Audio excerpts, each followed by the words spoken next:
పుత్రపరాశరంచ వ్యాసం సుగంగోడపదమాంతం గోవింద యోగేంద్ర మదాస్య శిష్యం శ్రీ శంకరాచార్య మదాస్య పద్మపాదంచ హస్తామలకంచ శిష్యం తంతోటకం వార్తేకారమజ్ఞాన సంతురోన్ సంతతమానతోస్మి శృతి స్మృతి పురాణానామాలయం కృణాలయం నమామి భగవత్పాద శంకరం లోకశంకరం యద విద్యా విలాసేన భూత భౌతిక సృష్టయ తన్నోమి పరమాత్మానం సచ్చిదానంద విగ్రహం శంకరం శంకరాచార్య కేశవం బాదరాయణం సూత్రభాష్యకృతం వందే భగవంతో పునః ఓం నమో బ్రహ్మాదిభ్యో బ్రహ్మ విద్యా సంప్రదాయకృభ్య పరమభ్యో అంతరిభ్యో నమో గురుభ్య మాణిక్య శాస్త్రి సాంగురుణాని కర్ణస్మృతి బాజిగా సర్వవిఘ్నాధికా. నేను ఏమనుకున్నామంటే తత్వ సమన్వయాత్ అనే సూత్రం మొదలెట్టారు. అయా వేదం అంటే క్రియలో ప్రవర్తింపజేసే వాక్యాన్ని వేదం అంటారు. ఇక్కడ ఏం క్రియ గురించి చెప్పట్లేదు కాబట్టి మీ ఉపనిషత్తులు ప్రమాణం కాదు.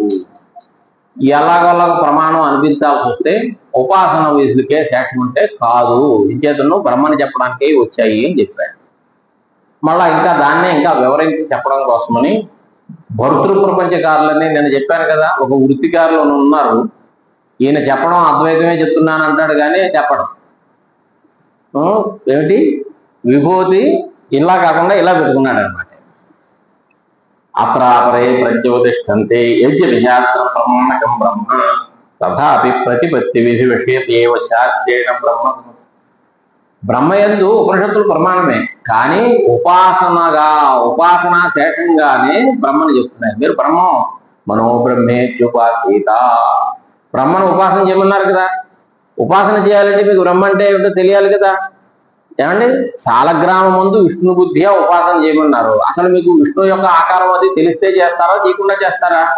అందుకని బ్రహ్మ గురించి చెప్తున్నాయి తప్ప ఆ హేయోపాధేయరేవితమైనటువంటి బ్రహ్మని చెప్పినందువల్ల ఏం ఉపయోగం లేదు అన్నట్టే చెప్పాడు. యథా అంటే మీకు యోపాహవనయ్యాది అలౌకిక అని చెప్పి మనకి తెలియని ఉన్నాయి కొన్ని. యోపం అంటే ఏమిటి? తక్షం కరోతి, ఆ కక్కేటను ఒక కర్ర యోగం, దాని ముందు ఏదో ఇంత దానికి ఏదో చెయ్యాలి, ఏదో కొంత చెక్కడు అవి ఉంటుందన్నమాట. మనకి ఇవన్నీ తెలియదు కదా. ఈ విషయాలు ఏమో చెప్పారు, మళ్ళీ వేదమే చెప్తాం. అలాగే ఏమిటి యూపే పశుం పద్నాతి అని ఉంది. యూపం అంటే ఏమిటండి అంటే ఏదో తక్షిణి కరోతి అని ఇంత పొడుగు ఇంత అంటూ ఏదో చెప్పుకొచ్చింది. అలాగే బ్రహ్మగా ఉపాసన చేయండి. బ్రహ్మ అంటే ఏమిటి అని చెప్పడానికి అప్పుడు మేము ఉపనిషత్తులని, అంతే తప్ప నిర్గుణమైనటువంటి పరమాత్మని చెప్పడానికి కాదు. మీ ఉపనిషత్తులు కావండి, ఈ దృష్టిలో మన ఉపనిషత్తులే. కొత్త ఏతు ఎందుకని నువ్వు ఇలా చెప్తున్నావా అంటే మీమాంసకులు చెప్పారు కదా, అదేనా మేము ప్రవృత్తి నివృత్తి ప్రయోజనత్వాఖ్యాస్య. వాళ్ళు ఏం చెప్తున్నారు? దృష్టోహితస్యార్థ కర్మావబోధనం. దానికి ప్రయోజనం, వేదానికి ప్రయోజనం ఏంటంటే కర్మని తెలియజేయడమే. ఉపాసన కూడా కర్మ కాబట్టి ఉపాసన అని చెప్పండి. అయ్యే చోదనేతి క్రియాయా ప్రవర్తకం వచనం మాపు, ఇవన్నీ ఇచ్చారు. తస్య జ్ఞానోపదేశ ఇలాగని చెప్పాడు. అత పురుషం క్వచిత్ విషయ విశేషే ప్రవర్తయతు అంటే వేదాలన్నీ ఏం చేస్తున్నాయంటే ఒక పనిలో ప్రవర్తింపనైనా చేస్తారు, లేదా ఒక పనిలోంచి నివృత్తి కూడా. మాహింస్యాత్ సర్వభూతాని బ్రాహ్మణో నహంతవ్య, ఇవన్నీ ఏం చేస్తున్నాయి? ఆ హింస నుంచి మనని నివృత్తి కలగజేయాలి. ప్రవృత్తి అయినా కలగజేయాలి, నివృత్తి అయినా కలగజేయాలి. అంతేగాని మూడో రకం లేదు. ఇది ప్రవృత్తి లేదు, నివృత్తి లేదు. హేయము కాదు ఉపాధేయం. ఉపాధేయం అయితే ప్రవృత్తి అండి, హేయం అయితే నివృత్తి అండి. ఈ రెండు కదా ఇది ఈ పరమాత్మ. చేత ఈ రెండు డైరెక్ట్, లేదా మిగతా వాక్యాలు ఈ రెండింటికి అంగములు, అంతేగాని మూడో రకంగా చెప్పే అవకాశం లేదు. సతి విధివరత్వేద స్వర్గాది కామస్య అగ్నిహోత్రాది సాధనం విధీయతే, అమృతత్వ కామస్య బ్రహ్మజ్ఞానం విధీయతే. అన్ని విధిపరాలే అన్నప్పుడు స్వర్గం కావాలనుకున్న వాడికి జ్యోతిష్ఠోమాది యాగాలు విధించినట్టుగా మోక్షం కావాలనుకునే వాడికి బ్రహ్మజ్ఞానం విధింపబడుతోంది. బ్రహ్మజ్ఞానం విధింపబడుతోంది అంటే బ్రహ్మజ్ఞానం వల్ల మోక్షం వస్తుంది. జ్ఞానం దగ్గర విధి కుదరదు, అది వస్తుతంత్రం. అదే చెప్తున్నారు. నన్వే విజ్ఞాస వైలక్షణ్యముక్తం చెప్పాం కదండి. దానికి దీనికి చాలా తేడా ఉంది. ఆ కర్మ అనుష్ఠానాపేక్షం భవ్యం అంటే అప్పటికి లేదు ఆ ధర్మం, తర్వాత పుడుతోంది. ఇది ఇలా కాదు, ఇది నిత్య నిర్వృత్తమైనటువంటి బ్రహ్మ ఇక్కడ విషయం. జిజ్ఞాస్యం భిన్నమైంది, ఫలం కూడా భిన్నం. అదేమో ఇతర లోకావాప్తి, ఇతర ఫలావాప్తి. ఇది కేవలం స్వస్వరూప జ్ఞానమే, అజ్ఞాన నివృత్తి తప్ప వేరే లేదు. ఇలా రకరకాల తేడాలు చెప్పాం కదా అన్నాడు. అంటే ఏం కాదు, నార్హత్యేవం భవితం కార్యవిధి ప్రయుక్త శివ బ్రహ్మణ ప్రతిపాద్యమానత్వ. నువ్వు అలా నిర్గుణం చెప్పింది అనుకుంటున్నావు, కానీ అలా చెప్పకూడదు. చూడు, ఆత్మవారే ద్రష్టవ్య, దర్శనానికి అంగం. ద్రష్టవ్య తవ్య ప్రత్యయం ఎక్కడున్నా అది విధే. ఏ ఆత్మ పతపాత్మాసో అన్వేష్టవ్య, మీరు తెలుసుకోవాలి. ఆత్మేత్యేవ ఉపాసీత, ఆత్మానమేవ లోకం ఉపాసీత, బ్రహ్మ. ఇలాంటివన్నీ కూడా ఉన్నాయి. ఇవన్నీ విధులు. ఈ విధులు ఉన్నప్పుడు ఎవరండి ఈ బ్రహ్మ అంటే ఎవరు, యోగం అంటే ఏమిటి అన్నట్టుగా ఈ బ్రహ్మ అంటే ఎవరు అనే సందేహం వచ్చినప్పుడు ఆ జిజ్ఞాసను పోగొట్టడం కోసమని సర్వే వేదాంత ఉపయుక్త నిత్య సర్వగత నిత్యతృప్త నిత్యశుద్ధముక్త స్వభావ విజ్ఞానం ఆనంద బ్రహ్మణ ఇత్యాదు అన్నీ కూడా ఇటువంటి ఆయనని ఉపాసన చేయడం వల్ల ఆ శాస్త్రంతో చెప్పబడినటువంటి మోక్షం అనే ఫలం వస్తుంది. ఆయా జ్యోతిష్టోమాది కర్మల వల్ల స్వర్గంలో ఫలం వస్తుంది. ఇటువంటి బ్రహ్మ యొక్క ఉపాసన వల్ల మోక్ష ఫలం అనే ఫలం వస్తుంది. అంతే తేడా. కర్తవ్య విద్యను అనుప్రవేశేతు వస్తు మాత్ర కదనే హానోపాదాన సంభవా. విధితో సంబంధం లేకపోతే, సంబంధం లేకుండా చెప్తే అది హానము కాదు, ఉపాదానము కాదు. అంటే హేయము కాదు, ఉపాధేయము కాదు. హేయోపాధేయ రహితమైనటువంటిది వేదం చెప్పకూడదు. ఈ చేతను సప్తద్వీప వస్మతి అంటే 8 ద్వీపాలు ఉన్నాయి. రాజాసో గచ్చతి, దీనివల్ల ఏం ప్రయోజనం ఉంది? ఈ వాక్యాలకి ఇటువంటి ఒకవేళ వేదంలో ఉన్నా అది అగ్నిహోత్రం జూయా స్వర్గకామ ఇత్యాది వేదముల వాక్యముల అంత ప్రామాణ్యాన్ని ఒప్పుకోలేదు పాట. అలాగే విధి సంస్పర్శ లేకుండా మీరు ఉపనిషత్తులు చెప్తే దానికి కూడా సప్తద్వీపావసృతి అనే వాక్యాల్లాగా ప్రామాణ్యం లేకపోవాల్సి వస్తుంది. అలా కాదండి. ఏమండి, అక్కడ రాజుగారు ఉన్నాడు, వాళ్ళ ఇల్లు 80 బెడ్రూమ్లతో చాలా పెద్ద విశాలమైన సౌధం అని చెప్పారు అనుకోండి. దీనివల్ల మీకు ఏం ఫలం అవుతుంది చెప్పండి? మీరేమన్నా రాజుగారి ఇంటికి వెళ్ళి అక్కడ పడుకోగలరా? పడుకుని సుఖాన్ని పొందలేదు. పోనీ మా ఇల్లు ఇంతే ఉంది, ఆయన ఇల్లు ఎంత ఉంది, మన్నే మీరు ఆయనతో సమానం కాలేరు. పోనీ ఆయన్ని మీతో సమానం చేయగలరా? ఆ ఇల్లు కొట్టేసి ఏమన్నా అది చేయలేదు. దానివల్ల నాకు ఏం ఉపయోగం లేదు. అలాగే ఇక్కడ హేయోపాధేయ రహితమైనటువంటి బ్రహ్మ ఉంది అని తెలుసుకున్నందువల్ల మనకి ఏం ప్రయోజనం ఉంది? ఏం లేదు కదా అంటే అలా చెప్పడానికి వీలు లేదు అన్నాడు. అలా కాదండి, బ్రహ్మజ్ఞానం వల్ల ఫలం ఉంది అని చెప్తున్నాం కదా మేము. నన్ను వస్తు మాత్రగా వస్తువు ఉంది అని తెలుసున్నా దాని గురించి అది ఉపాసన చేయాలి, దాన్ని మీరు ఏదో చేయాలి, అది చేయాలి అని చెప్పకపోయినా ప్రయోజనం ఉంది. ఎలాగా? రజ్జురియ నాయన సర్ప. అక్కడ మీరు కాడును చూసి పాముని భ్రమపడ్డారండి. అట్నుంచి వస్తుంది ఆయన, ఏమిట్రా అలాగా అన్నాడు అంటారు. ఒరే కాడురా పాము కాదురా అన్నాడు. దానివల్ల మీకు భయం పోయిందా లేదా? అక్కడ ఏమన్నా ఇక్కడ నువ్వు అక్కడ కూర్చుని ఒక 100 గాయత్రి జపం చేయి, లేదా 8 సాష్టాంగ దండాలు పెట్టాను, ఏమన్నా మనకేమన్నా పని చెప్పాడు? అక్కడ ఏం చేయలేదు. ఉన్నది ఉంది అని చెప్పాడు. అంటే ఉన్న వస్తువును ఉంది అని చెప్పినా అక్కడ ఉన్న వస్తువు ఏది? తాడే ఉంది అని చెప్పినా మనకి భయం పోవడం అనేటువంటి ఒక ప్రయోజనం కలిగింది కదా. అలాగే ఆత్మజ్ఞానం వల్ల కూడా కలగచ్చు కదా అని అడిగాడు. ఏం కలుగుతుంది? నా మొహం 40 ఏళ్ళ నుంచి వింటూనే ఉన్నాం. తెలిసిందా తెలియలేదా? నిర్గుణమైనటువంటి పరబ్రహ్మ ఉందనే విషయం తెలుస్తూనే ఉంది. 12 అయ్యేసరికి ఆకలి వేస్తూనే ఉంది. శాదేదతో నువ్వు చెప్పింది నిజమే, ఇది బ్రహ్మజ్ఞానం ఉంది అని చెప్పినా సంసారం పోతే నువ్వు చెప్పినట్టే. కానీ ఇది రజ్జు శ్రవణ స్వరూప శ్రవణయవ సర్పభ్రాంతి. రజ్జు యొక్క స్వరూపం వినగానే అక్కడ సర్పభ్రాంతి పోయినట్టుగా ఈ బ్రహ్మస్వరూప శ్రవణం తత్వమసి ఇత్యాదులు వినగానే సంసారిత్వ భ్రాంతి పోతే నువ్వు అనుకున్నట్టే ప్రయోజనం ఉందనుకో. ఎక్కడ పోయింది? శృత బ్రహ్మణోపి యథాపూర్వం సంసార దర్శన. బ్రహ్మను గురించి విన్నా పూర్వంలాగే సంసారం అలాగే అనుభూతవుతుంది. అందుకే శ్రవణం తెలుసుకోవడం కాదు, మంతవ్యో నిధిధ్యాసితవ్యా అని చెప్పిందిగా. శ్రవణాత్పరాధీనమైనటువంటి మనన నిధిధ్యాసనాలు చేయాలిగా. ఆ తర్వాత కదా నీకు బ్రహ్మజ్ఞానం. ఇది శ్రవణోత్తర కాలయో మనన నిధిధ్యాసనయో విధే. అది ఆ విధి అయినప్పుడు అందులో విషయం ఎవరు? బ్రహ్మ అని చెప్పడం కోసం ఈ బ్రహ్మని చెప్తున్నాయి. అంచేత ఉపాసన విధిపరంగానే చెప్పాలి తప్ప స్వతంత్రమైనటువంటి నిర్గుణమైనటువంటి బ్రహ్మయందు ఈ ఉపనిషత్తులు ప్రమాణం కావు. కాబట్టి నువ్వు అనుకున్నటువంటి బ్రహ్మ శాస్త్ర ప్రమాణకం కాదు. అంచేత శాస్త్ర ప్రమాణం ఎప్పుడైతే లేదో నువ్వు అనుకున్నటువంటి బ్రహ్మ లేడు. లేకపోతే అటువంటి బ్రహ్మ విషయంగా కలిగినటువంటి ఈ శాస్త్రం అనవసరం. చివరికి అక్కడికి తెలియదు. అత్రాధీతే. అప్పుడు శంకరాచార్య వారు సమాధానం చెప్తారు, నా అబ్బాయి మీరు అనుకున్నటువంటి తప్పు. కర్మ బ్రహ్మ విద్యాభయోర్ వైలక్షణ్య. అదే చెప్తున్నారు. వాళ్ళు చెప్పినటువంటి శంకలు ఉన్నాయి కదా, దాన్ని తీరుస్తారు. ఏం చేతనంటే శారీరం వాచికం మానసంచ కర్మ శృతి స్మృతి ప్రసిద్ధం ధర్మాఖ్యం. శారీరకమైన కర్మ, వాచికమైనటువంటి కర్మ, మానసికమైనటువంటి కర్మ, స్మృతుల్లో ప్రసిద్ధమైనటువంటిది ధర్మం.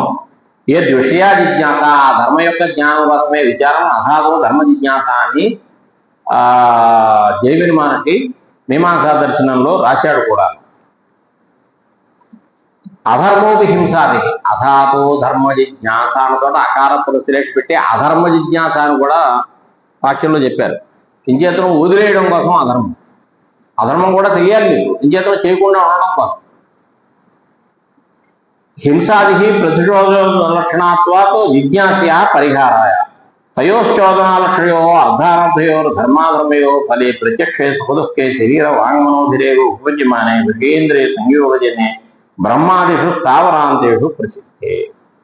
ఇటువంటి ఈ ప్రవృత్తి వదిలేయడం కానీ తిరిగి కానీ ఈ చోదనా లక్షణం అంటే వేదం ప్రమాణంగా కలిగినటువంటి అర్థము అనర్థము, ధర్మము అనర్థము, అలాగే వాటికి ఫలం మంచి చెడు లేదా స్వర్గం నరకం, సుఖం దుఃఖం, ఇవి శరీరవాంగ్మనోభిరేవ ఉపజ్యమానే. ఒకప్పుడు శారీరక దుఃఖం లేకపోవచ్చండి, మానసిక దుఃఖం ఉంటూ ఉంటుంది. ఏం చేయాలంటే ఐసీయూలో ఉంటారు. ఐసీయూలో ఏముంటుంది చెప్పండి? హాయిగా ఏసీ చక్కగా మన ఇంట్లో కంటే మంచి మంచం ఉంటుంది. కావాలంటే కొంచెం నడువు ఇలాంటి ఇలా ఎత్తుతారు. మన మంచాలలో ఎగురుతాయంటే ఏం చెయ్యవు, అలాంటివి ఉంటాయి. కానీ ఎంత దుఃఖం ఉంది మానసిక దుఃఖం. తర్వాత అక్కడ రోగికి కాదు, పక్కవాడు కూడా దుఃఖం. అయ్యో వీడేమైపోతాడు అని దుఃఖం వాడు అనుభవిస్తూ ఉంటాడు కదా. మీరు ఏమనుకుంటారంటే వాడు కోమాలో ఉన్నాడు అనుకుందాం వెంటిలేటర్ మీద, వాడికి ఏం దుఃఖం లేదని అనుకుంటూ ఉంటాం మనం. వాడికి చచ్చేంత దుఃఖం ఉంటుంది, పక్కవాడు కూడా దుఃఖం ఉంది. ఆ వెంటిలేటర్లో పక్కన పెట్టుకుని వాడు పడుకోవడానికో దేనికో ఒక అటెండెంట్ ఒప్పుకున్నాడు అనుకోండి, వీడికి ఎంత దుఃఖం ఉంటుంది. ఎక్కడున్నారు? ఇదంతా ఏసీలో ఉండగా ఉన్న దుఃఖం. అంచేత ఈ శరీరం విషయేంద్రియ సంయోగజన్య. ఇంచేతం విషయం ఉండాలి, ఇంద్రియాలు ఉండాలి. ఆ రెండింటికి సంబంధం ఉన్నప్పుడే పుడతాయి ఈ సుఖ దుఃఖాలు, లేకపోతే పుట్టవు. అలాగే ఈ సుఖం అంతా ఒకటేనా అన్నాడు. అలా కాదు.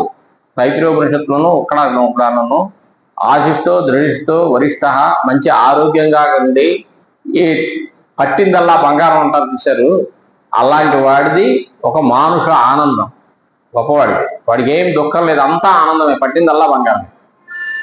వాడికి 100 రెట్లు ఏదో దేవ గంధర్వుడి, వాడికి 3 రెట్లు, వాడికి 100 రెట్లు, వాడికి 100 రెట్లు అని చెప్పి చివర అది కార్యబ్రహ్మ యొక్క ఆనందము అని మనకి చెప్పారు. ఇలాగా అంటే ఆనందంలో కూడా సుఖంలో కూడా తారతమ్యం ఉన్నది చెప్పారు కదా. స్వర్గానికి వెళ్ళిపోతే మీకుండే సుఖం ఇంద్రుడికి ఉండే సుఖం ఒకటే అయిందండి?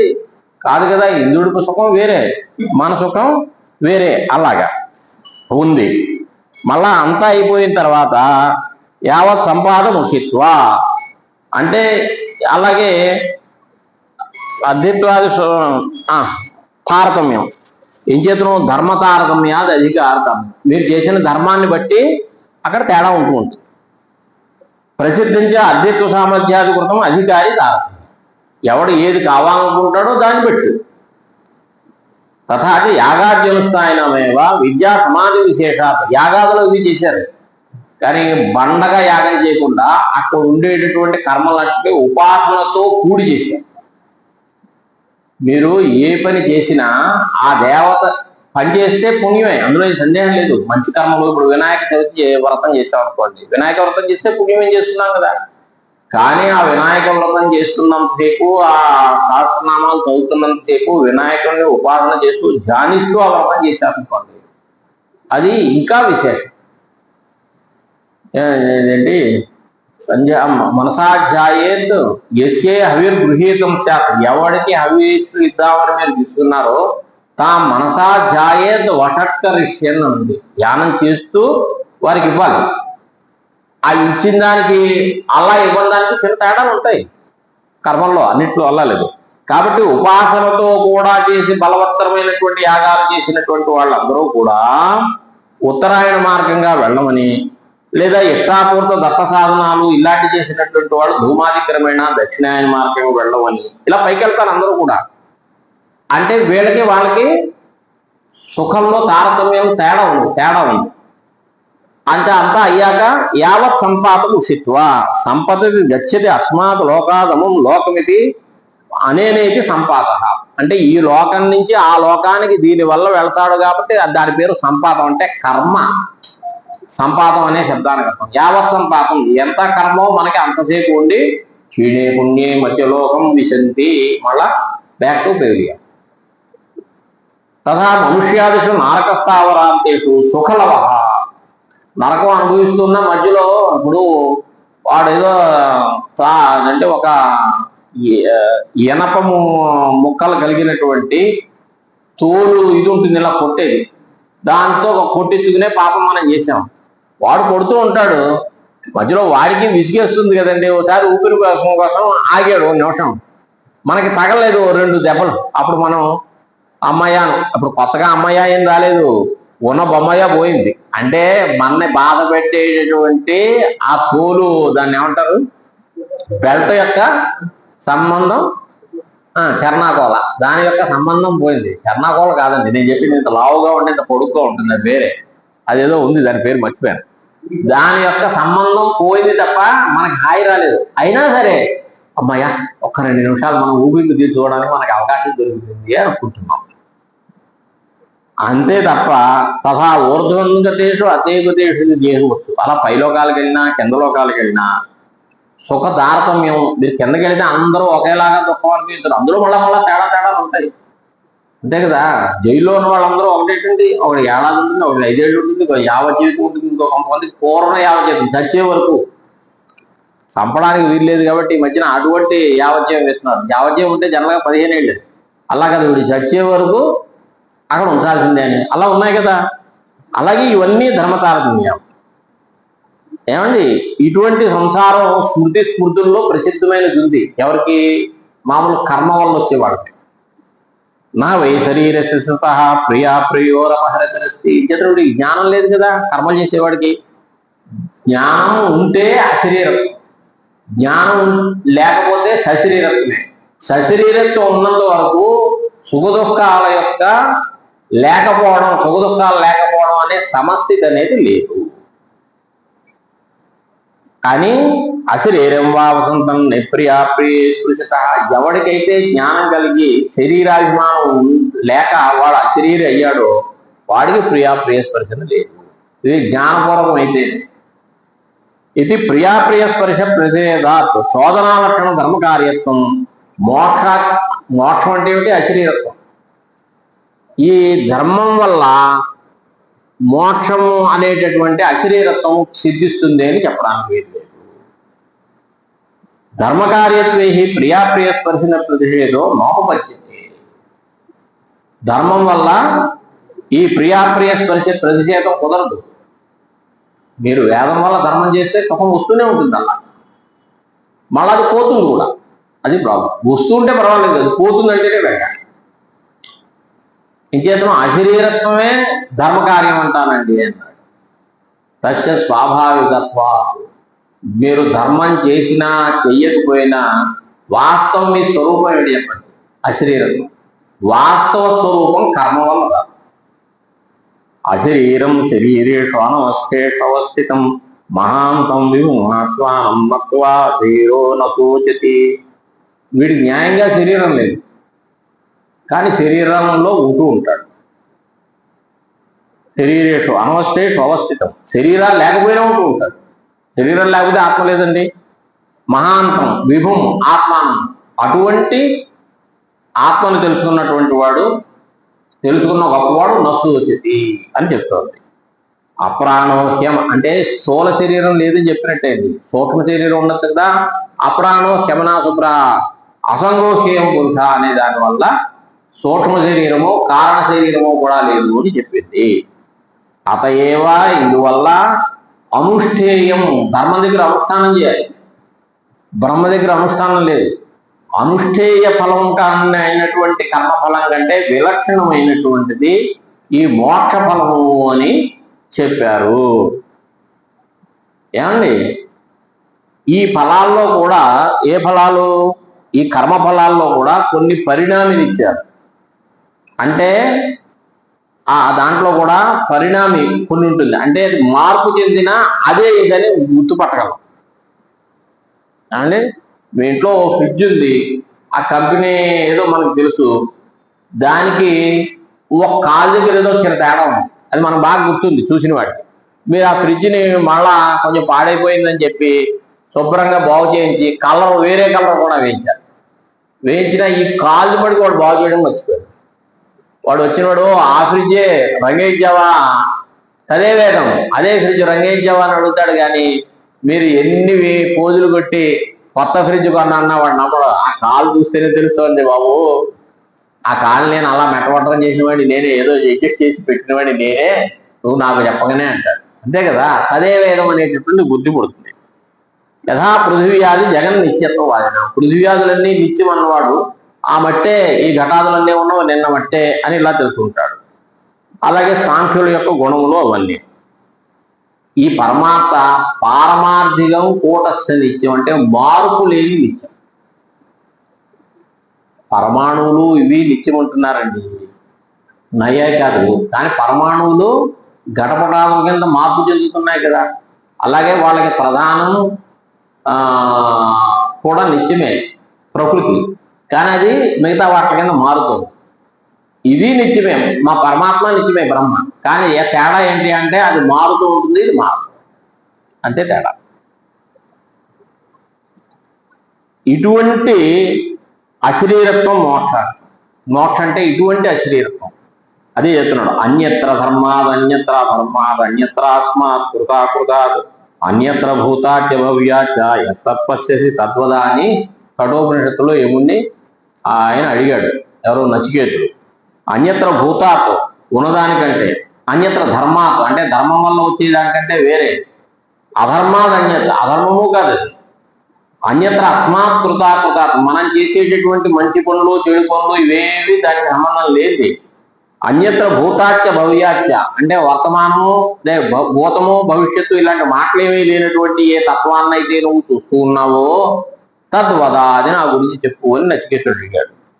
అంటే అన్యత్ర ధర్మాద్ అన్యత్ర అధర్మాద్ అంటే ధర్మాధర్మ స్పర్శ దానికి లేదు, ధర్మాధర్మ స్పర్శ లేకపోతే అక్కడ విధి అని చెప్పడానికి లేదు అని చెప్పడం.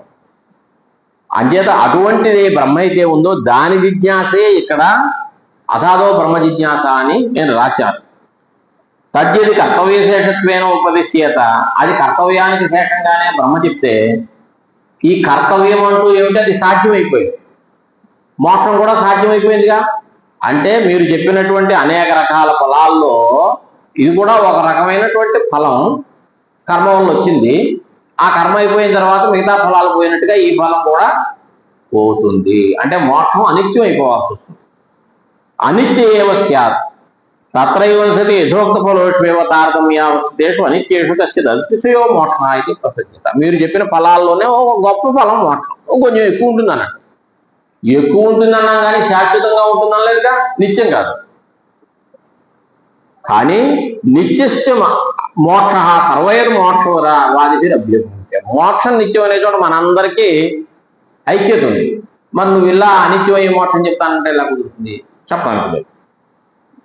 అపిచ పైగా ఇది కర్తవ్యశేషంగా బ్రహ్మ చెప్పబడట్లేదు. చేతను బ్రహ్మవేద బ్రహ్మం తెలుసుకున్నావు ఏమండి. ఇప్పుడు యోపం అనేది ఒకటి ఉంది, దాని గురించి తెలుసుకున్నాడు. తెలుసుకున్నాక ఏం జరిగింది? పశుం యోపే బధ్నేత, ఆ యోపమందు ఈ పశువుని కట్టాలి. అంటే మీకు యోపజ్ఞానం కలిగిన తర్వాత వినియోగం ఉంది, అదేదో ఒక పనికి అంగంగా చెప్తున్నారు. ఇక్కడ బ్రహ్మజ్ఞానం సాధించిన తర్వాత ఈ బ్రహ్మని తెలుసుకుని ఈ బ్రహ్మని అక్కడ ఉపయోగించాలి, ఇక్కడ ఉపయోగించాలి అనే మాట ఉందా? బ్రహ్మవేద బ్రహ్మైవ భవతి, బ్రహ్మను తెలుసుకున్న వెంటనే మీరు బ్రహ్మే అయిపోతారు అని ఇంక మధ్యలో చేయాల్సినటువంటి పని ఏం చెప్పబడలేదు ఇక్కడ. బ్రహ్మవేద బ్రహ్మైవ భవతి క్షీయంతే చాస్య కర్మాణి తస్మిన్ దృష్టే పరావరే. ఎంత గొప్పదనుకున్నా దానికంటే ఇది అవరమే. ఎంతో మీరు గొప్పదనుకుంటారు ఏదో కొన్ని, ఈ బ్రహ్మ దగ్గరకు వచ్చేసరికి అది చిన్నదే, అంతే కదా. ఆకాశం అన్నిటికంటే గొప్పది మనకు తెలిసి, కానీ ఆత్మ ఆకాశం కంటే గొప్పది. ఏం చేద్దాం? ఆకాశానికి కూడా కారణం కాబట్టి. అది కాక అజ్ఞాయానాకాశాత్ అని శృతే చెప్పింది, ఆకాశం కంటే పెద్దది. కాబట్టి ఎంత పెద్దదైనా దీనికంటే చిన్నది. అటువంటి ఆత్మతత్వాన్ని కనుక తెలుసుకున్నట్టయితే క్షీయంతే చాస్య కర్మాణి, ఈయనకున్నటువంటి కర్మలన్నీ నశించిపోతాయి. అంటే నశించిపోతే ఇంక కర్మలు ఉన్నట్ట? అంటే కర్మ సంబంధం బ్రహ్మకు చెప్పే అవకాశం ఉందా? లేదు. ఆనందం బ్రహ్మణో విద్వాన్న వివేది కుతశ్చన, ఆ జ్ఞానం తెలుసుకుంటేనే అభయం వై జనక ప్రాప్తోసి, మోక్షాన్ని పొందున్నావు అని తమ ఆత్మానమే వా ఆవేద అహం బ్రహ్మాస్మితి, ఆ ఆత్మని ఏదైతే ఉందో దాన్నే నా యొక్క స్వరూపంగా తెలుసుకుంటే తస్మాత్ తత్, ఇలా తెలుసుకున్నటువంటి వాడు సర్వం అభవత్ అని నేనే. అందుకే ఆ వామదేవుడు గర్భస్థుడుగా ఉన్నప్పుడే అహం అనురభవం అహం సూర్యశ్చ అని అన్నారు. అలాగే ఈ బ్రహ్మను తెలుసుకుంటే శోకం కానీ మోహం కానీ ఏమీ ఉండవనేటటువంటి, అంటే సర్వ క్లేశ ప్రహాణం కూడా ఆ శృతుల్లోనే చెప్పబడింది. ఇచ్చేవమాజ్యాశ్రుతయ బ్రహ్మ విద్యానంతరం మోక్షం దర్శయంత, బ్రహ్మజ్ఞానం తర్వాత మోక్షాన్ని చెప్తూ మధ్యే కార్యాంతరం వారయంతి, మధ్యలో ఇంకో పనే లేదు, ఇంకో పని ఏమన్నా చెప్పుంటే బ్రహ్మజ్ఞానము తర్వాత పని అంటే కర్మ, దాని తర్వాత మోక్షం అని చెప్తాం. కానీ బ్రహ్మజ్ఞానం మోక్షం మధ్యలో ఇంకేం చెప్పట్లేదు. తథా అదే చెప్తున్నాను. తద్ధేజన్ పశ్యన్ ఋషిరు వామదేవ ప్రతిపేదే అహం మనోరభవశ్చ, గర్భస్థ అని కూడా ఉంది ఒకట. ఈ వామదేవుడు అనేటువంటి ఋషి ఏదో వాళ్ళు ఎవరో చెప్పినట్టు 120 ఏళ్ళు బతికి ఆ పెద్ద జ్ఞానాన్ని సంపాదించుని అహం మనోరభవం అహం సూర్యశ్చ అనలేదు. ఆయన గర్భగతుడుగా ఉండే పిండంగా ఉన్నప్పుడే ఆయనకి పూర్వజన్మ సంస్కారం వల్ల జ్ఞానం కలిగి నేనే సూర్యుడిని నేనే మరుని. ఏమండి, అప్పుడప్పుడు పిల్లి ఏదో తోస్తే ఏవో డబ్బాలో సౌండ్ వస్తాయి, ఏదో వినపడిందండి రాత్రి అన్నట్టుగా. ఏమండో నాకు రాత్రి పక్కలోంచి ఇలాంటి మాటలు వినపడుతున్నాయి. ఏమని? నేనే మనువుని నేనే సూర్యుడిని అని. నేనేం మాట్లాడలేదు, మీరు పక్కన లేదు. పోనీ స్పీకర్ పెట్టి ఎక్కడో మైకి పెట్టినట్టుగా అలాగా లేదు. ఆ తర్వాత ఆయన కూడా చూస్తాడు, ఓహో నీ గర్భోగతుడైనటువంటి పిండం ఇలా మాట్లాడుతుంది. పిండం మాట్లాడటమే అసంభవం. ఏమంటే ఆ మాటలు కూడా అహం మానవరభవం అహం సూర్యశ్చ, ఆ జ్ఞానశక్తి ఎంత గొప్ప చూడండి అని చెప్పబడింది అని చెప్పారు. కాదమే తద్ధైతం పశ్చిన్నని. అంచేత బ్రహ్మ దర్శనానికి ఆత్మభావమేగా మోక్షం అంటే. దీనికి మధ్యలో మళ్ళా గ్యాప్ పని అది చెప్పబడలేదు. యథా తిష్టన్ గాయతీతి అని చెప్పుకునివే. కూర్చుని పాడుతున్నాడు, కూర్చుని కాసేపు పడుకుని పాడుతున్నాడని మీరు అర్థం చెప్పకూడదు. కూర్చుని పాడుతున్నా అంటే ఇంక మధ్యలో ఇంకో పని ఏం చెప్పకూడదు. తత్కర్తృత్వం కర్మాంతరం నాస్తి ఇది గమ్యతే. పైగా జ్ఞానం గురించి ఎలా చెప్తాను, మధ్యలో పనులుందన్నా. నారదుడు వెళ్ళి కాదు వీళ్ళందరూ వెళ్ళి ఔదాలుగుడనే దాని దగ్గరికి త్వం హీనఃపితాయో అస్మాకం అవిద్యాయ పరం పారంతారయసి, ఈ అవిద్య దాని యొక్క అవతల గొట్టుని నన్ను తరింపజేస్తావు నీలాంటి గురువు ఉంటే అని అన్నాడు. శృతం హేవ మే భగవద్రుచేభ్య తనకు శోకమాత్మ విదితి. మీలాంటి వాళ్ళ దగ్గరికి వెళ్ళి అయితేనే ఈ ఆత్మకుండే శోకం పోతుంది, తరిస్తాడు అని నేను విన్నాను. సోహం భగవత్ శోచామి, నేను దుఃఖంతో కూడుకుని ఉన్నాను. తన్మా భగవాన్ శోకస్య పరంపారం తారేతు. అంచేత ఈ శోక సముద్రం యొక్క అవతలని పట్టుకుని దాటించు అని నారదుడు సనత్కుమారుని అడిగినట్టుగా చాందోగ్యోపనిషత్తులో ఉంది. ఆ తర్వాత ఆయన సరేనాయన తప్పకుండాను, నువ్వు ఇదిగో ఈ 2 యజ్ఞాలు చెయ్యి, తర్వాత 3 ఉపాసనలు చెయ్యి, తర్వాత 12 పిల్లి మొగ్గలు వెయ్యి, ఆ తర్వాత నీకు మోక్షం అవుతుందని చెప్పలేదు. తస్మై మృది తమస మృదిత కషాయాయ అంటే అంతఃకరణం పరిశుద్ధమైనటువంటి వాడికి ఆయన ఎంత తపస్సు చేశాడండి, ఎంత హరినామం చేశాడండి. ఆయన నారదుడు సామాన్యుడా. అంచేత ఆయనకి అప్పటికే అంతఃకరణం శుద్ధమైంది కాబట్టి తమసహ పరంపారం దర్శేతి భగవాన్ సనత్కుమార అని చాందోగ్యంలోనే ఉంది. ఇతిజయోమాజ్య స్మృతయ మోక్ష ప్రతిబంధ నివృత్తి మాత్రమేవ అజ్ఞానస్య ఫలం దర్శయంతి. అదే న్యాయ సూత్రంలో కూడా పెద్దలు చెప్పిన సూత్రాన్ని కూడా ఉదహరించారు. అంచేత ఈ బ్రహ్మాత్మైకత్వ విజ్ఞానం అనేటటువంటిది బ్రహ్మని తెలియజేయడానికి వచ్చి వెంటనే బ్రహ్మభావాన్ని కలిగింపజేసేదే కానీ మధ్యలో ఇంక మళ్ళా పనులు ఇలాంటి మాటలు చెప్పరాదు. అంచేత ఇది ఉపాసనా విధికి శేషంగానే ఈ వేదాంతములు ఉపనిషత్తులు అనే మాట కుదరదు. పోనీ ఇంకేమైనా ఉపాసనలు కానీ ఇది అధ్యాత్మ, అది భ్రమండి. చెప్పింది కానీ ఏమండి ఆయుర్వై భూతం అని చెప్పిందండి. అది నిజమా అబద్ధమా? గురతం ఆయుర్దాయమా? గురతం ఆయుర్దాయం అంటే ఇంకా రోగం వస్తే హాస్పిటల్ ఎందుకు తీసుకెళ్ళడం, ఓ డబ్బా నెయ్యి పెట్టి ఇంట్లో కూర్చోబెడితే ఆయుర్దాయం వచ్చిందిగా మనిషికి. అలా ఎవరైనా చేస్తున్నారా? కాబట్టి ఆయుర్వేద ఘృతం అనేటటువంటిది వాచ్యార్థం కుదరదు. వాచ్యార్థం అయితే అది తప్పే, అంటే అది అధ్యాసరం. అలాగే తత్వమసి అహం బ్రహ్మాస్మి అనేటటువంటి ఏమైనా అధ్యాస రూపం చెప్పే అవకాశం ఉందా? దీనికి ఎంత షడ్విధ లింగ తాత్పర్యం ఉందో చెప్పాం. 6 తాత్పర్య లింగాలు ఉన్నాయి, 6 ఇక్కడ కుదురుతాయని చెప్పుకున్నాం కదా. యథా మనోబ్రహ్మేచ్చి ఉపాదేశ, మనస్సుని బ్రహ్మగా ఉపాసన చేయమన్నాడు. నిజంగా మనసు బ్రహ్మ అవుతుందండి ఎంత చేస్తే మటుకు పోయేది. అవన్నీ అధ్యాస రూపాలు అవ్వచ్చు, కానీ ఇది అలాంటిది కాదు. ఆదిత్యో బ్రహ్మేంద్ర అది కాదు. ఇంకేతను సంపదాది రూపమే కనుక అన్నట్టయితే, అంటే ఉపాసనలే అన్నట్టయితే తత్వమసి అహం బ్రహ్మాస్మి ఐమాత్మ అనే ఏ వాక్యాలు ఏవైతే ఉన్నాయో మహావాక్యాలని, వాటికి బ్రహ్మాత్మైకత్వం అనేటటువంటి విషయాన్ని చెప్తున్నటువంటిది ఒప్పుకుంటున్నాం కదా. ఇవన్నీ కుదరవు. పద సమన్వయ పీడ్యత, పైగా భిద్యతే హృదయ గ్రంథి ఛిద్యంతే సర్వ సంశయా, ఇవన్నీ కుదరవు. ఇచ్చే అవిద్యా నివృత్తి ఫలశ్రవణం కూడా కుదరదు. అలాగే బ్రహ్మవేద బ్రహ్మయోగవతి, తత్వమసి అనేది అబద్ధం అంటే బ్రహ్మవేద బ్రహ్మయోగవతి ఎలా కుదురుతుందండి? తత్వమసి అనేటటువంటిది జీవ బ్రహ్మైక్యం చెప్పి బ్రహ్మజ్ఞానం, అటువంటి నిర్గుణ బ్రహ్మజ్ఞానం చెప్తే ఈ బ్రహ్మజ్ఞానం వల్ల మీకు మోక్షం వస్తుంది, అదే బ్రహ్మ అయిపోతాం. అది అబద్ధం అంటే బ్రహ్మ అవుతామా మనం? అవము. అవ్వకపోతే బ్రహ్మవేద బ్రహ్మయోగవతి అనే చెప్పే వాక్యం ఏమవుతుంది? అది అప్రమాణం అయిపోతుంది. అది అప్రమాణం అంటే ఇది అప్రమాణం అయిపోతుంది. ఇత్యేవమాదీనత భావాపత్తి వచనాన్ని నా సామంజస్యేన ఉపపద్యేరం. తస్మాత్ బ్రహ్మత్వయుగ విజ్ఞానం ఉపాసనారూపము అనేటటువంటిది కాదు. అతో నా పురుష వ్యాపార తంత్ర బ్రహ్మ విద్య. చేత పురుషుని యొక్క వ్యాపారం కారణంగా కలిగింది కాదు, అది వస్తు తంత్రం. తెలుసుకుంటే ఉంది, తెలుసుకోలేకపోతే కింతరిహి ప్రత్యక్షాది ప్రమాణ విషయ వస్తు జ్ఞానవతు వస్తు తంత్ర.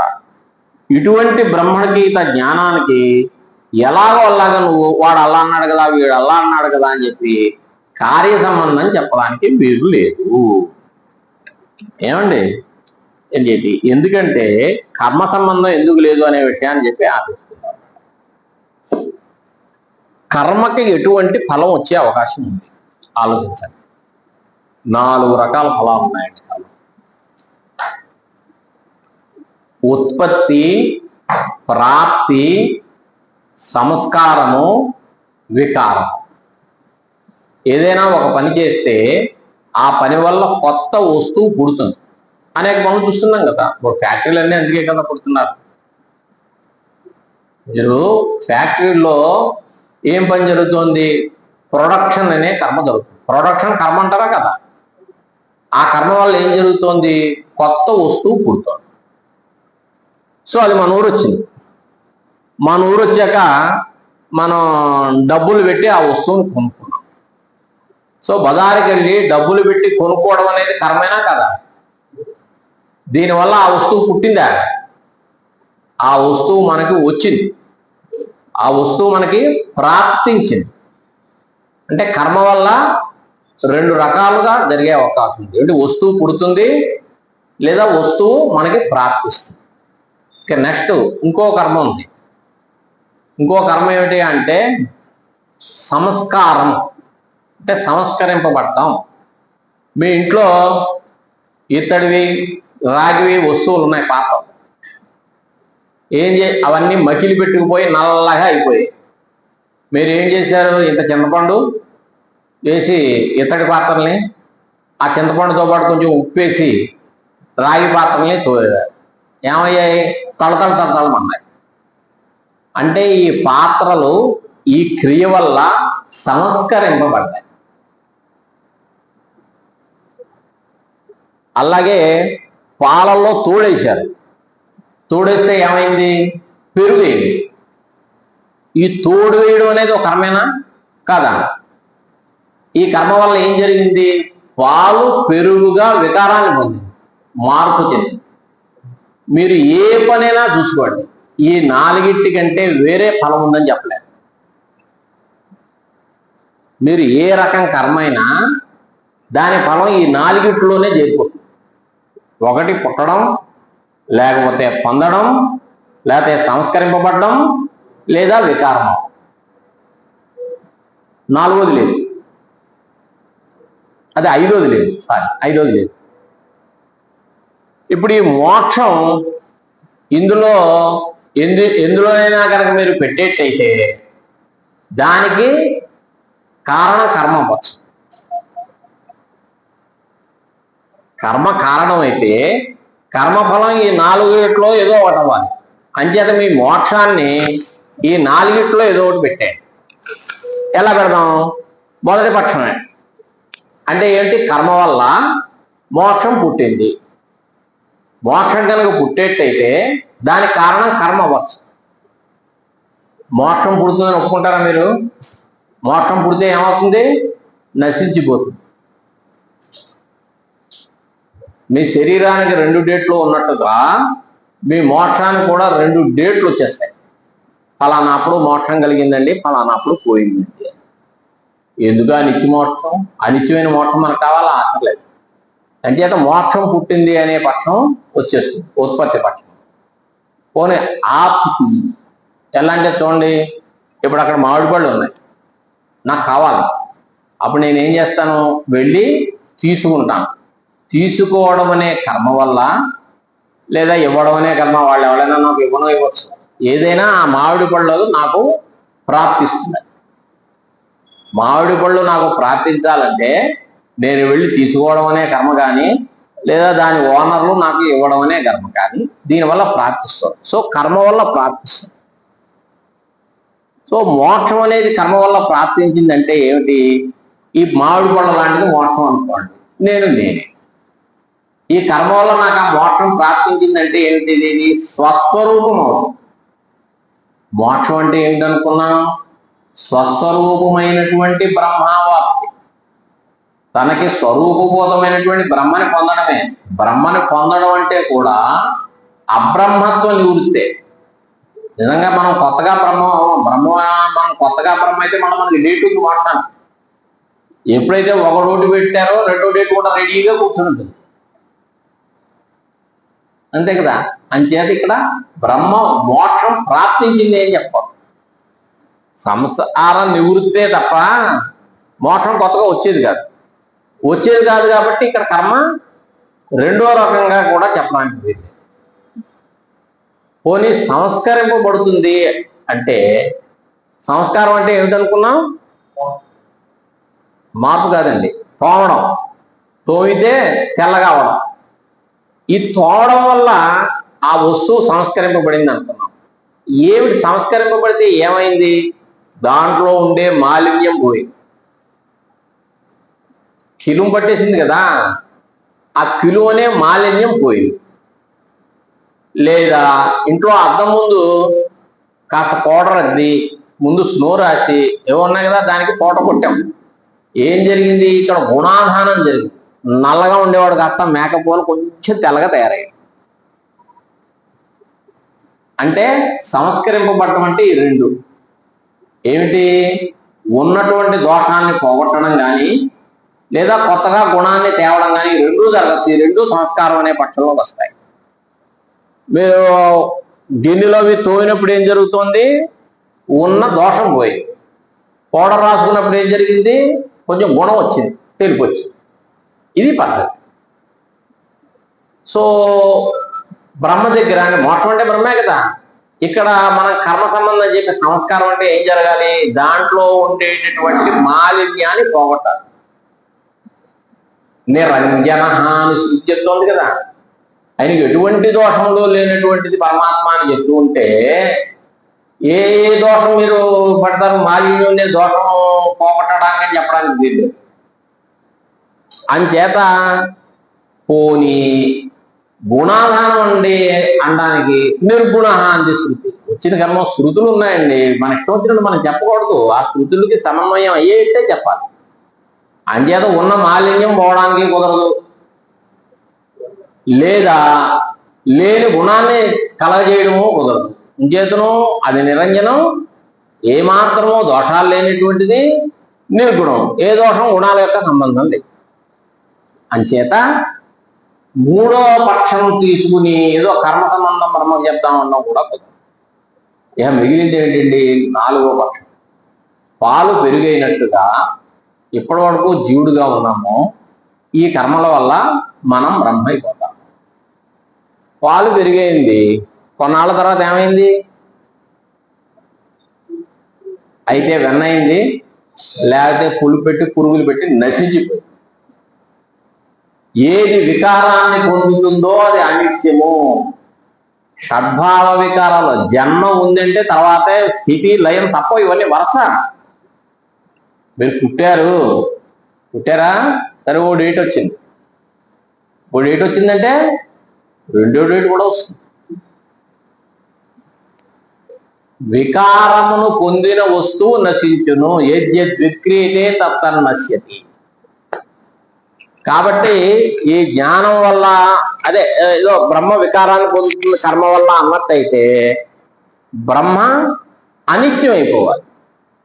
ఇటువంటి అనిత్యమైన బ్రహ్మ మన స్వరూపం. బ్రహ్మ లేకపోతే ఇంక మోక్షమే ఉన్నట్టు, మన మోక్షం కూడా పోయింది. అనిత్యమైనటువంటి మోక్షం మనకు అక్కర్లేదు. అంచేత అది వికారం అని చెప్పడానికి వీలు లేదు. అది పరిణామాన్ని పొందదు అని చెప్పడానికి వీలు లేదు. అంచేత ఇది కూడా కుదరదు అన్నాడు. అలా కాదయా, సంస్కరింపబడుతోంది బ్రహ్మ అని చెప్పచ్చు కదా. ఏం చేద్దంటే మీరు స్నానం అలా కుదరదు, సంస్కరింపబడదు. ఇంచేతనంటే క్రియా సంబంధం లేనిది ఆ క్రియ వల్ల సంస్కరింపబడిందని చెప్పడానికి లేదు. ఇప్పుడు తోడం అనే క్రియ ఉంది కదా, ఈ క్రియా సంబంధం ఆ పాత్రకు వచ్చిందా లేదా? కాబట్టి ఆ పాత్ర సంస్కరింపబడింది అనొచ్చు. కర్మ సంబంధం ఆత్మకు చెప్పే అవకాశం ఉందా? అస్మాత్ కృతాకృతాత్ అని ఇందాకనే అనుకున్నాం కదా. మన కర్మతో సంబంధం లేదు దాన్ని. మన కర్మతో సంబంధం లేనిది మన కర్మ వల్ల ఎలా సంస్కరింపబడుతుంది? సంస్కరింపబడదు అన్న. ఏమయ్యా అలా అంటున్నావు, కానీ అలా కూడా జరుగుతుందన్న. మీరు స్నానం చేశారండి, స్నానం వల్ల మీరు సంస్కరింపబడ్డారు అనే ఫీలింగ్ ఉందా లేదా? స్నానం దేనికి? ఆత్మకా శరీరానిక? ఆత్మకి స్నానం ఉందా? కాబట్టి శరీరానికి స్నానం అనే కర్మ సంబంధం దేనికి ఉంది? శరీరానికే ఉంది. కానీ అహం సంస్కృత అనుకుంటున్నాగా, నేను సంస్కరింపబడ్డాను అని. అక్కడ ఈ నేను పదానికి ఆత్మ అర్థం శరీరం, న్యాయంగా శరీరం అండి, కానీ మనం అనుకోవడం ఆత్మనే అనుకుంటున్నాం. అహం బ్రాహ్మణ అహం అని సంస్కృత అని అనుకుంటున్నావు కదా. కాబట్టి ఆత్మతో సంబంధం లేనటువంటి స్నానం అనే క్రియ వల్ల, శరీరంతో మాత్రమే సంబంధం ఉన్నటువంటి స్నానం అనే క్రియ వల్ల ఆత్మ సంస్కరింపబడ్డట్టుగా అక్కడ కూడా బ్రహ్మ సంస్కరింపబడచ్చు కదా, బ్రహ్మకి ఏ క్రియ లేకపోయినా అని అడిగాడు. బాబు, శరీరానికి స్నాన సంబంధం ఉన్నప్పుడు అహం సంస్కృత అనుకునేటటువంటి వాడు ఈ శరీరమే ఆత్మ అనే అభిమానం కలిగినటువంటి వాడు, అంటే శరీరమే ఆత్మ అనే భ్రమ కలిగినటువంటి వాడు నేను స్నానం వల్ల సంస్కరింపబడ్డాను అని అనుకుంటున్నాడు తప్ప ఆ భ్రమ లేనివాడు నేను సంస్కరింపబడ్డాను అని అనుకుంటాడా? అప్పుడు నేను ఇందాక అసలు నేను సంస్కరింపబడ్డాను అనేది కుదరదు. నేననే పదానికి ఆత్మే అని నిజంగా తెలుసున్నటువంటి వాడు నేను సంస్కరింపబడ్డాను అని ఎలా అనుకుంటాడండి? సంస్కారం అంటే ఏమిటి? దోషాపనయనం కానీ గుణాధానం కానీ. ఈ ఆత్మకు దోషాపనయనం కుదరదు, గుణాధానం కుదరదు. అందుచేత అణుమాత్రేణాపి కర్మణ సంబంధ నోపపద్యతే అని చెప్తారు. అంటే చూశారు, భోజనం చేస్తున్నాం, ఆల్రెడీ అన్నం తింటా, మధ్య పోసుకునే ముందు వాళ్ళు మళ్ళీ అన్నం తీసుకొస్తారు. అబ్బా చాలండి, నాకంతా కడుపు నిండిపోయింది, స్వీట్లు గిట్లు అన్నీ తినేసాను, నాకు వద్దంటాం. మారు ఎంచుకోకుండా తినకూడదు, మారు ఎంచుకోకుండా మళ్ళా పెట్టించుకోకుండా తినకూడదు అని చెప్తే ఇంత వేయండి, వేశాను అనిపించుకోవడం కోసం వేయండి అంటారు. అప్పుడు ఎంత వేయిస్తారు మీరు? ఒక 4-5 మెతుకులు అలా విదుల్చుతారు న్యాయంగా అయితే. అన్ని ఇప్పుడు అన్నం వేసినట్టే వేయనట్టా చెప్పండి? వేసినట్టే, కానీ బాగా వేశారా? వేయలేదు. దాన్ని అణుమాత్రేణాపి అంటూ ఉంటారు. అంత పిస్సరు కర్మ సంబంధం కూడా ఈ ఆత్మకి చెప్పడానికి వీలు లేదు. అందుచేత జ్ఞానం ఒకటే మోక్ష మార్గము, జ్ఞానమే మోక్షము. ఇంచేతను అదే బ్రహ్మ. సత్యం జ్ఞానం అనంతం బ్రహ్మ అన్న చోట జ్ఞానమే మా బ్రహ్మ అంటున్నారు కానీ, ఆత్మ అంటున్నారు కానీ జ్ఞానం కలిగిందో జ్ఞానాన్ని పుట్టించేదో అనేం చెప్పలేదు కదా. అందుచేత అటువంటి జ్ఞానం నిర్వికల్పకమైనటువంటి, నిర్విశేషమైనటువంటి, అఖండ చైతన్య రూపమైనటువంటి బ్రహ్మజ్ఞానమే జ్ఞానం. అటువంటి జ్ఞానం చెప్పడానికే ఉపనిషత్తులు వచ్చాయి. ఇందాక చెప్పాం కదా, ఇది నారదుడు వెళ్ళి అని ఆయన ఏమడిగాడు? తంతు ఔపనిషదం పురుషం పృచ్ఛామి అన్నాడు. అంటే ఆ ఉపనిషత్తుల్లో ప్రతిపాద్యమైనటువంటి ఆ ఆత్మతత్వం గురించి నువ్వు చెప్పవయ్యా. ఆ ఆత్మతత్వాన్ని తెలుసుకున్నటువంటి వాడు సంసారాల్లో నుంచి బయటపడతాడు అని విన్నాను మీలాంటి వాళ్ళ దగ్గర వింటే. అంచేత నువ్వు నన్ను ఈ సంసార సాగరం యొక్క అవతల ఒడ్డుని దాటించు, అవతల ఒడ్డుకి దాటించు అని అడిగితే అప్పుడైనా బ్రహ్మజ్ఞానం ఆయనకి కలగజేసినట్టుగా ఉంది. నిజంగానే కనుక వేదాంతాలు ఇటువంటి మోక్ష హేతుభూతమైనటువంటి నిర్వికల్పకమైనటువంటి జ్ఞానాన్నే చెప్పకపోయి ఉంటే ఔపనిషదం పురుషం పృచ్ఛామి అని అంత నారదుడు. పైగా అది ఉపనిషత్తులది, మనం రాసుకున్నది కాదు కదా. అందుచేత ఉపనిషత్తుల వలన బ్రహ్మ ప్రతిపాదింపబడతాడు. ఈ ఉపనిషత్తులన్నిటికీ అటువంటి నిర్గుణమైనటువంటి పరబ్రహ్మయందే తాత్పర్యము అవి చెప్పడానికి వచ్చాయి. అంచేత ఈ బ్రహ్మ శాస్త్రయోగి, అంటే వేదం ప్రమాణంగా కలిగినటువంటి వాడే. కాబట్టి ఇది ప్రమాణభూతమైంది కాబట్టి ఈ శాస్త్రాన్ని మొదలెట్టవచ్చు అని చెప్పి, ఇటువంటి జ్ఞానం వల్ల మోక్షం కలగాలి, ఏదో ఒక సద్గురువుల దయ వల్ల మనందరికీ ఎప్పటికైనా ఆ జ్ఞానం రావాలని కోరుకుంటూ, మరి ఇప్పుడు ఈ విధులు ఇవన్నీ ఏంటంటే ఇవి ప్రమాణంలా కావా అని అడిగాడు. అయితే చివరి శ్లోకం ఏమని చెప్పారంటే, దేహాత్మ ప్రత్యయో యద్వత్ ప్రమాణత్వేన కల్పిత. నేను అనడానికి ఎప్పుడైతే శరీరం నేను అనే భావన ఉన్నంత వరకు, మరి ఇప్పుడు వేదాహ వేద అని తేల్చాం కదా ఏమండి. వేదములు అవేదములు, శాస్త్రం లేడు, సాయంత్రం చెప్పాడు, శాస్త్రం లేదు అన్నీ చెప్పారు. అవన్నీ నిజమైతే ఇప్పుడు సాయంత్రం దశస్సులోకి చెప్పాలా వద్దా? శాస్త్రం లేదు, ఉపన్యాసకుడు లేడు, వినేవాడు లేడు, శ్రోత లేడని తేల్చాం కదా. ఇంక లేనప్పుడు ఎందుకు ఉపన్యాసం? అంటే సిద్ధాంతంలో లేదు, కానీ బ్రహ్మజ్ఞానం కలిగే వరకు అన్నీ ఉన్నాయి. ఈ దేహమే ఆత్మ అని ఈ దేహ పోషణ కోసం మనం ప్రయత్నం చేస్తూ ఏదో స్నానం చేయడమో విభూతి పెట్టడం ఇలాంటివన్నీ చేస్తున్నంతసేపు మీకు వేదములే వేదములు ప్రమాణములే, శాస్త్రం ప్రమాణమే, గురువు గారు అంతవరకు ఉంది. కానీ శివుడు నేను ఒకటే, నాకంటే శివుడే ఏం లేడయ్యా. నా అద్వైతం గురు సన్నిధితో గుర్తుపెట్టుకోండి. గురువు గారి దగ్గర మనకి అద్వైతం కాదు. గురువుగారి స్థానమే, మనమే. అందుకే తొందరపడిపోయి అందరినీ గురువు గారు అంటాడు. గురువు అగ్గిపెట్టి ఉందా అని అడుగుతున్నారు. అంత కిందకి తీసుకెళ్ళిపోయాం మనం ఆ స్థానాన్ని. ఆ పదానికి ఉండేటటువంటి అర్థాన్ని అలాగే రక్షించబడేట్టుగా ఆ పదానికి యోగ్యత ఉన్న గురువులు మన జీవితానికి మనకి ప్రార్థించి వారి వల్ల మనం కృతార్థములు అయ్యేట్టుగా ఆశీర్వదించమని అక్కడ ఉన్నటువంటి స్వరూపాలన్నిటికీ నమస్కారం చేస్తూ పేరు పెట్టాం.